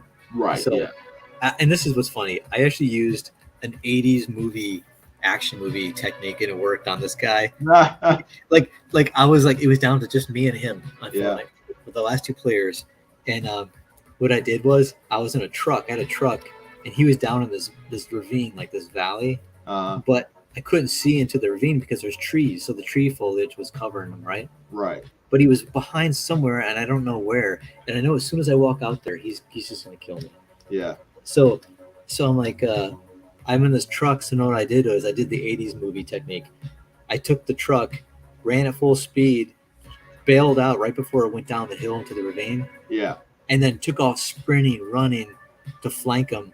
Yeah. And as soon as my truck hit the ravine, he started laying into it with machine gun fire, blowing it up. But I seen where he was shooting from, and I flanked him. And I just for the oldest trick, the 80s movie trick. I was like, bah, bah, bah, bah. Probably was like, he got the decoy, the empty car trick, you know. That's awesome. And I was like, yeah, old school, baby. Yeah, got it straight from what was that movie? It was Roadhouse. Yeah, Roadhouse. There's so many 80s movies where they did that too, you know. Yeah. That's just like the staple technique of just, and it worked because because that guy probably doesn't watch 80s movies, and he suffered for it. Probably born in year 2000, 2005. Old school technique took him out, man. Yep. That'll never work. But it's funny because that guy, the way the Dr. Disrespect is, his character is the way I talk when I actually play online. Yeah. I got that kind of persona where I'll be like, "That's right, baby, you want to mess with that?" And I'm like, "You want a piece of that? How about this?" And I get it around the gate launcher, and it's like it's all fun, right? Yeah. Like, and that's the way he does it. And I'm like, I'm cracking up because he's got that persona of like a mullet with a curly, bushy front. It's all black hair and a black mustache, and then these like visor sunglasses. That's funny. And his logo is like a mustache with visor sunglasses. Dr. Disrespect. It's so funny. And then he starts getting into like the music's like going, oh, epic. And he starts singing, oh, like with it. And he's sniping people. And then he's like, and then he starts, when he gets hit, he starts screaming like some 80s movie like guy who's like, it is like the way he does it. Oh man, it's so funny. He's like spot on like a movie soundtrack. Like, it's so lame. It's just, it makes me laugh. But he's like, he acts like the jock, you know, where he walks into a room and he's like, he plays other games besides shooter games. He does like football, I think, too, and basketball or something. Mm. But he has a crew where they take his face and Photoshop it into like action movie like pictures. So he's at like a buff body and he's like shooting, you know what I mean? Yeah. And it looks legit though. It looks like really like the way it's really good Photoshop. Like I'm gonna have to look him up. Thanks. Yeah. Man. Oh, it's funny. You gotta look him up on YouTube. Maybe I should share my screen. Want me to do it? Yeah, go ahead. I can share my screen here. Hey, Grant Crosby, how's it going, man? Hey, I like your is that melting pot made the Wolverine? Is it Kent Williams art or something? I just see a little icon. Grant Cosby. Good to see you. Let's see. Call of Duty. Let me go to here. I'll find Dr. Disrespect. Dr. Disrespect. Oh, I know. Here it is. He's actually live right now. Yeah, I see him right now. Yeah, okay, yeah. I'm looking at it right now. Okay, here, let me go to my. This is you, isn't it? Yeah. This is Matt Compton. Matt Compton is Dr. Disrespect. Don't blow my cover, like man. You. No wonder you're always wearing that mask, so people won't be able to tell it's really you. Here we go. Looks just like that. That's Matt Compton. Look at him. Oh yeah. What did you mark? Oh, gotcha. He's hilarious, man. He's got the vest on, you know, military vest. Happy birthday to you. He's like singing "Happy Birthday" song right now. That's you. Yeah. That's how I am. That's my persona online when I'm playing. A little bit of surprise. I'm just like trash talking people like crazy. But it's just fun for me. I mean, one time I got a whole room so mad at me. They were like attacking me in the lobby. It's just fun though. He even got the red vest, like his character. Yeah. What the heck? Oh, that's hilarious. I've never seen him play this game before. Go get this guy down here. Oh, he's funny though, man. He just. Yeah. Okay, I don't know why I like watching. Oh, you had your guys like this play video games. I just I don't know, for some reason I get into it. Yeah. I don't really play video games. I don't have Fortnite or anything, but I like watching people who are good at it do it online. So, yeah. I was thinking of starting one myself, but I don't have time to really play it. I watch. Yeah. I might do it. Just actually, I know some manga artists who do.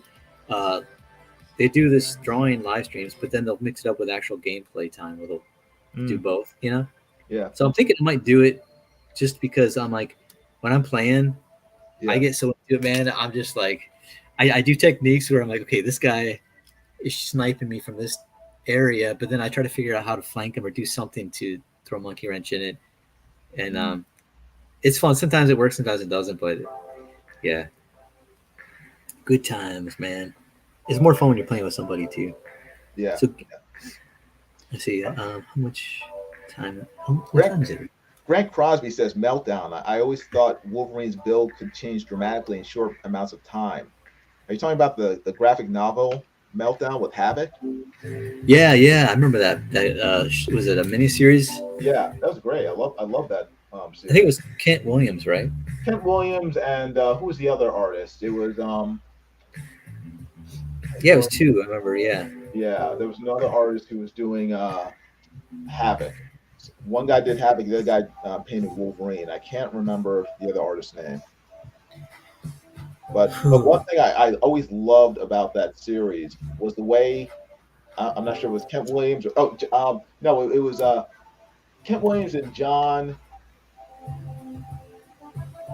something. Anyway, the way the guy did Wolverine, I loved how he gave Wolverine these giant Popeye arms, forearms, Yeah. because it made sense because he had those claws inside of it. So it made sense that he would have huge forearms, and I love that. Yeah, no, it was fun, man. I remember being like looking at it, and I was a kid, and I was like, I didn't care for how they drew Wolverine at the time, but something about it appealed to me. Yeah, You know, I'm like, this is good, yeah. but it wasn't like, you know. No, I love the way they did Wolverine in that book. With the Yeah, like now, like when I'm older, like I can appreciate. yeah, they gave him like a pot belly. I was like, oh yes, yes. Yeah, that was before Fat Thor too. Before what? Fat Thor. Oh, Fat. Oh, I hate Fat Thor. That's so stupid. But you like Fat Wolverine? No, fat Wolverine makes sense. Thor should never be fat. Oh, because he's that He's a god. That god, yeah. And what's he gonna get fat on? He's getting fat on Schlitz smoked liquor. I don't understand. It's like, what can make Thor fat? What earth food can make Thor fat? I don't know. Whatever it was, stay away from it, because if it makes him fat, I think it would do to a regular human being. yeah, that's what I'm saying. It didn't make any sense to me. But no, he was drinking ale. He's wasting time playing Fortnite with 12-year-olds getting mad at him. Yeah, that was funny. That's not Thor. They should have like a, you know what? That's an idea right there for like somebody to doing like a live stream where you just dress like Fat Thor and just play online and make a persona. Yes. Yes, that'd be hilarious. And you're just like trash talking people, and you're like, yes, that would be funny, wouldn't it? I'm surprised someone hasn't done that. If I check YouTube, I could find someone posing as Fat Thor, playing Fortnite, and just trolling people. Watch, somebody's gonna come up with it now that I said it. Yeah, it'll be me. They're gonna be like, "That's right, baby, Fat Thor, I got it. It's mine." The new content for my YouTube channel. Yeah. Oh, that'd be hilarious. But yeah, no, I thought about that. I'm like, that would be funny, man. Like, because someone, he could just be trash talking like people, you know, in that accent, you know, try to do the Thor accent. Yeah. It's like, don't bring that junk to my kingdom, you know. So he's singing weird stuff, you know. Let me guess, you like the last Thor movie? Oh no, I didn't like it at all. I mean, I can say it at all. I like, there's some aspects I thought were funny, but they could have made it so much better. I mean, to me, it's like, how could you mess a Thor movie up? Because there's so much there, you know, that you could play around with. Yeah, I liked Thor Ragnarok a lot. That's what made me actually like the Thor character. You never saw the first two Thors. No, but that's the thing, is like, those never interested me. Like this, it just seemed boring to me. Like I never was like, and plus I was never a big Thor fan. Right. So I think that's, to me, I also thought this. I thought, oh, this is gonna be so bad, so cheesy. Because I mean, how can you do Thor and make it live action? Because it's just like, to me, it seemed like unbelievable to make a character Thor become like somebody believable in the real world, you know. But they did a good job because he seemed believable, you know, and the whole mythology, you know. Yeah, watch the first two Thors. Yeah, I don't know. It's just, I would say, yeah, at the time. But I think also because I'm not an anti Natalie Portman, because I like Natalie Portman from Professional. She was my main. Oh, and The Professional when she was 12? Yeah, that was probably one of her only good films. I like Natalie Portman when she was 10 years old, but yeah, see, she was good in that. Yeah, No, she it's was. funny. Yeah. She seemed like her acting was never really something that made me want to watch any of her movies. But then recently, she actually did get better at acting, but it took her a long time. Yeah, I never saw her as a great actress. I saw her professional. I mean, I thought she was, she's a kid, so she was fine in it. Yeah, But as an adult, I've never seen her name on a marquee and thought, "Oh, I have to see that movie." yeah, She's never been a draw for me for any film. If she's in a movie, fine. She's an okay actress, but she's never been the type of actress where I've seen her name and thought it's like that's a movie I have to watch because Natalie Portman's in it. yeah. Actually, I was almost like the opposite. I was like, I would avoid it because she was in it. Oh, And really? Oh, wow. yeah, but then I seen her, and because the reason is because I seen her in a movie where I was like, she's got like no emotion, like she's just like empty. It feels like there's nothing, no human being there. Oh, Star Wars. Well, see, that one was more like a passable because she was like supposed to be some type of queen. So to me, I'm like, yeah, that's how queens are, right? They're Yeah. inhuman, the way they seem like they don't have. They're not like they can't relate to other regular people. That's how I felt with queens. So I'm like, that makes sense, I guess. Mm-hmm. But no, yeah, I just was like, yeah, I saw her in a film where I was like, man, she just didn't seem like she had a personality that and I'm like, it just felt awkward. Mm-hmm. So from then on, I kind of just avoided. Was Black Swan? No, I never even seen that one. No, I would never see that Black Yeah, Swan. I didn't watch it. So Yeah, there's certain movies I'll never see, and I don't care how good people say they are. I'm like, nope, I will never see that movie, yeah, and that's one of them. yeah, like Thor Ragnarok. I own that one. No, I don't own it, but I will own it someday. uh, No, I like that movie. That movie was fun to me. I'm like, I had fun watching that. yeah. But I could see where maybe some dire fans might be like, what, Yeah. Because I'm like that with Mad Max, the Fury Road one. Oh, you didn't like Fury Road? Oh, that was trash, man. Like for me, when I saw that one, I was like, this is like an abomination. This film, man. The one thing I thought was wrong with Fury Road was they should have just hired Mel Gibson to play him again. Yeah, he was at the premiere. I don't understand why. I mean, I know why they did. Yeah, I know why too. Yeah, but to me it's stupid. I mean, Hollywood. It's all political. Hollywood is filled with complete dirtbags, and they continue to give them work. I mean, Ezra Miller's still working in Hollywood. He's done pretty much everything you could do to destroy your career. Or Alec Baldwin. Alec Baldwin. Oh my gosh, he killed a woman. He's still getting work. he literally shot a woman in the face, and he's still getting work. And yeah, that's what I mean. Is like, yeah, it's like, come on, man. But yeah, Mel Gibson, he would have been perfect. He was still the right age to play Mad Max. Yeah, he would have been great as like an old Mad Max. Yeah, it would have been a great movie, and it would have made tons of money. Oh yeah, but they were just going political, like based Hollywood. He wasn't popular in Hollywood. He's popular with fans. It's not. I mean, there's certain people who hate him too. I know that. Yeah. I mean, people who hate him. It's like, oh yeah, okay, I can see. They didn't like how he. I didn't like how he acted too, but they're like, hey, they hated him before then. Though, anyway. Honestly, I mean, I know it's your channel, and I don't want to get it destroyed by my opinion. But honestly, what did he do that was so horrible? Well, he insulted a female cop. I mean, he was drunk and he was going on some rant. Yeah, about like Jews, which hey, you're in Hollywood. That's Hollywood is full of Jews. I know, man. That's but a it's stupid mistake. I mean, compared to killing a woman, it doesn't. Yeah, compared to what's his name? Roman Polanski raped a 13-year-old, and Kevin Spacey.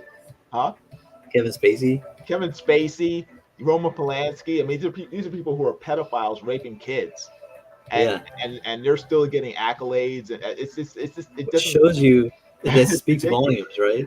Yeah, they're okay with that. Yeah, but nah. Yeah, man, that's what I'm saying. Is like there's so much stuff going on, but I can understand like people being like Oh yeah, mad at him and not liking him. I'm like, I can understand. I can That's understand me. it. But at the same time, it's like you said, there's so much stuff going on that's so horrible in Hollywood, and like you are okay with that, but not with this Right. guy who was on a drunken tirade. You know? Yeah. I would take it more seriously if they were that upset every time someone got drunk and said something stupid in Hollywood, which is every 5 minutes. Oh yeah, like that Ezra guy, man, he was like assaulting fans. He You know? psychotic. Yeah, he was And, totally. he ended up like holding up on some on his ranch in Virginia or Vermont, holding like a bunch of kids and their mother with him. What? Huh? Really? Yes. Oh my He gosh. was like really like psycho crazy, and Oh my gosh. he's still considered welcome in Hollywood. That's crazy. They're like, you better behave better next time. And it's like, what? He was taking a picture with a fan. Well, the fan was taking a video of him, like a selfie. Yes. And then Ezra was like saying, so do you want me to punch you in the face now or mess you up now? And he's like, they usually ask if they want me to do it now or later. And he's like, what? Yeah. He goes, no, seriously, you want to get messed up? And he's like, but he's saying it like he's all calm. And the guy filming was like, what? Like he's like smiling. He stopped like, what? They going to screw you up right here. And he's like, oh my gosh, man, that's psychotic. I was laughing, but I was like, oh my gosh, man. Yeah. It's so bad. I'm like, this guy, man, is like he's dangerous on the streets. Yeah. He shouldn't be on the street loose, man. This guy's dangerous. Crazy stuff. That's a weird gun. I'm scared of it. I'm looking at it. It's like it looks odd, and I'm scared of what it can do. Yeah, I try to make up a gun that is different looking. Yeah. Something a little weird. I just playing around with it. Yeah. So I had to do a bunch of sci-fi, like Sci-Fi Weapons for this one sci-fi comic I was doing for a French company. Yeah. So I had to like make tons of weapons, and I was like, I'm not like a big weapons guy, so I'm like, or I'm not a big concept. I was actually going into concept art, and then I stopped. But I was like, I don't want to have to make all these guns, but I made all these guns. So I was going into real guns and making sci-fi guns, and then I was trying to make something unique looking. Yeah. And so I was making all these guns, and then I stopped. Now I'm kind of drawing upon that, I guess, trying to make new weird guns. Yeah. But it's kind of like just going back before trying to make something. Yeah. Let's see. Like I'll make a new layer. Yeah, I started following this guy on YouTube named Scott Robertson, I think his name is. Yeah. And he's a concept artist, and he does like vehicles and weapons and sort of like backgrounds and stuff. Yeah. And his videos are very interesting because it sort of calls for you to sort of think outside of the box, to sort of imagine different creatures, different scenarios, and what you would naturally sort of lean towards. And I mean, that sort of stuff is helpful to me because I tend to very much stick to the Marvel DC idea of what things should look like. And when you're doing things like sci-fi or aliens or monsters or things that are usually outside of what you would see in Spider-Man or Batman or something, I mean, those being able to look outside of your normal parameters of what you're used to thinking about helps make you a better artist, I think. And I know I tend to cling to my comfort zone and not really try to push myself that far. So I've been trying to look at other artists and who do that sort of thing, so that I could try to get better at that stuff. Because I'm terrible at guns. I'm terrible at cars and machinery because I never really draw them. So if I had to draw like a gun, it would look like a 10-year-old drew it. Yeah, that's the thing. Is like it's like I was like I think I kind of veered away from a lot of times because I was like, it's more work, right? Yeah. They're drawing all these technical things, but then I reached this point where I'm like, you know what? I just got to do it, and it took me like a while, but I started actually enjoying it. Good. It's like, but yeah, I mean, at the start, I'm like, I started trying to train myself to enjoy it because I was like, instead of saying I hate this, I'm like, you know what, I love this, and then I kept doing it, and finally, I actually started liking it. I'm like, man, there's so much I can do. There's so many things I could create. So I started actually enjoying it. But yeah, it took me a while because I was just like, man, I was always about speed, and I'm like, this takes time. I'm like, yeah, that's just how it is. It's got to take time. Yeah. And I don't like it, but now I actually do enjoy it. But then at the same time, this is my balancing act. You enjoy something too much, for me at least, and I take too much time doing it because I'm enjoying the process. Right. Yeah. So I'm like, okay, I can't enjoy this too much. I got to just get it done. Yeah. And, but yeah. That's why it always takes so long drawing a quarter. I'm enjoying the process. Yeah. You're having fun, and you're like, oh wait, I got to finish this right now. I'm like, oh. But no, seriously, it's like sometimes I feel like I'm having such a good time. I'm like, almost don't want to finish because I'm like, it's still fun doing this. Yeah. And then I'm like, that sounds crazy, but it was like subconsciously, I think I was doing that. So then I'm like, no, I just gotta get this done. Yeah. Yeah. Whenever I'm doing a draw stream, I have to sort of set a time limit in my head, because if I don't do it, the draw stream will end up being like 5 hours. Oh yeah. So I have to tell myself, okay, you know, I have to get this done in 2 hours, so that at least that'll cut it down from 5 to 3. Yeah. No, yeah. I mean, I'll probably still take longer than I planned, but at least it won't be 5 hours. It'll only be 3 hours. Oh yeah. See, that's what I gotta do. Well, I only, you know, it's funny. I forgot to set my timer for this stream because I was only do it for an hour, and it's already been 2 hours now. but at least, yeah, I got more done on this, and I'll probably, next time you guys probably see me, I'll probably try to finish this up before then so I can just color it. Yeah. No, I want to see your coloring process in Clip Studio. Yeah, I'll show you the color process. So I'll probably just finish up the line art and then just start doing colors next live stream. Cool. And try to be quicker on it. But yeah, but I got to go back now. When I finish this live stream, I got to do modded pages. Oh, cool. And I have to do some NFTs custom. So I'm going to be working on, here, I'll show you one of the pages I'm working on for modded. Let's see. It's basically, this is the layout stage right now. Oh, so, nice. So yeah, see, I'm just doing a layout stage, kind of get the feel for it. And see, I'm used to European comics too and stuff. So I remember I was doing like 1, 2, 3, 4, 5, 6.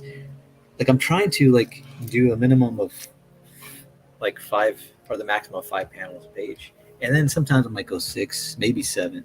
But I'm trying to make the page look more interesting. So for me, I found out I have to do like the grid method like this. Yes. Then once I get the grid method down and I know the visual story and elements that I want to tell, then I start jazzing it up and changing the camera angle and stuff like that, and changing the framing and everything. But when I first started, it just, my layouts look kind of like just grid format, almost boring. And then I can jazz it up. Otherwise, I'm like, my mind thinks like storytelling method of like a film where it's just you see a rectangle screen, you know. And so like it's always like that type of look. But for manga or comics, you could do giant character breaking panel, you know.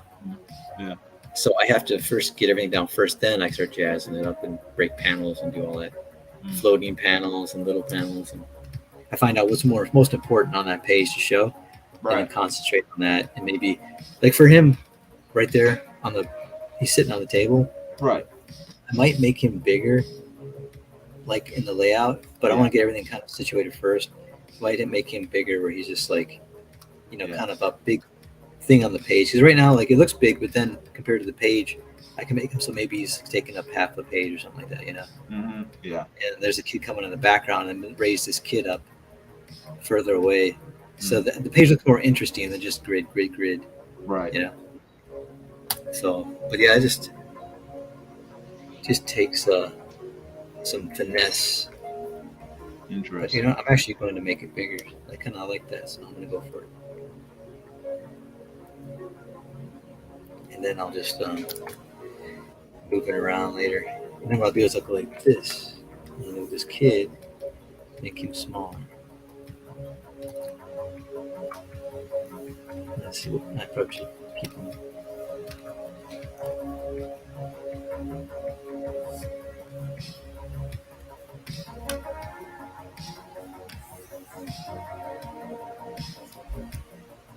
Yeah, so I just move him up. Just to kind of a place marker for me to remember when I start working on this later. But yeah, then I'll just like, I can move that panel up with the kid, move up a little bit higher, and she's just breaking the panel. So then I can have my panels like maybe cut like here. Yeah. Or cut down here. Yeah, yeah. That's probably better. And then that way he's kind of like breaking it. Mm-hmm. Yeah. So anyway, that's what I like about this is I can kind of readjust whatever I drew and down, and move it around. But okay, man, I should probably be wrapping this up since it's already been 2 hours. I had to get something to eat. I missed lunch. I got you. Well, thanks for having me on. I appreciate it. Oh yeah, it's good talking with you, man, and talking shop and talking comics and films and video games even. Yeah. We have the right wide gambit of conversation. So, but yeah. So check out Illustration by Design, your YouTube channel, right? Oh yeah. Illustration by Design, guys, go check it. I'm trying to reach 1,000 subs, and yeah, 1,000. I'm about 90 subs away. And once I hit 1,000 subs, I'll give away 10 free drawings to my subscribers. So make sure to subscribe. I just posted the link in the chat, so subscribe and help me get rid of some of my artwork. Yeah, check it out, man. I drop by your streams too. It's good times. Good times. But yeah, it's a fun. And check out your Instagram too, right? Yeah. My Instagram, what is it? I don't remember. It's it's Illustration by Design, right? Isn't it? Yeah, it is. It's Illustration by Design, but I think you have to type. I think there are hyphens in between each word, so it's Instagram.com/illustration hyphen, well, not hyphen, but underscore by underscore design, I think. Instagram. There we go.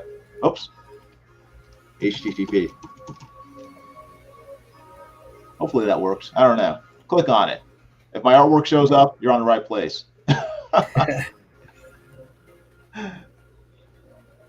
Is it working? I think it's working. Is it working? I don't know. It worked. Yay! I got the right one. Yeah. Good. That's the right link. So click on that. You'll see some cool stuff.